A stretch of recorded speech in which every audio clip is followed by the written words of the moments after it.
اليوم مع الأخ العزيز والغالي الكبير بأخلاقه وأدبه وطيبته، جاي لنا وزايرنا بالحس ومنور الحس بعد قلبي، قامة وهامة صراحة أبو اثنين.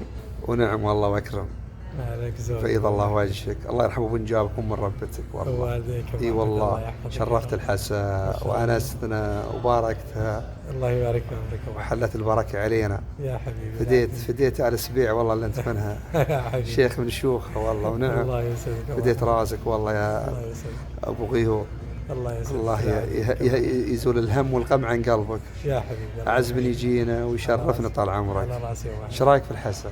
روعة بهله وروعة. بعد عمر والله ما تحلى الحسن الا بالناس الطيب اللي مثلك. الله يرفعك. وشرواك. الله يرفعك. اي والله هذا من اعز الناس اللي شفناها. الله يرفعك. يعني حضور وادب واخلاق وجيه ودائما متميزه مع هالرجل الطيب. الله يرفعك. الله لا يضرك يا قلبي. الله يحفظك. يرحم والديك. جعلني مع عدمك يا قلبي. خدم شي حاج طال عمرك. يا حبيبي. بعد عمر فديت قلبك يا عمري.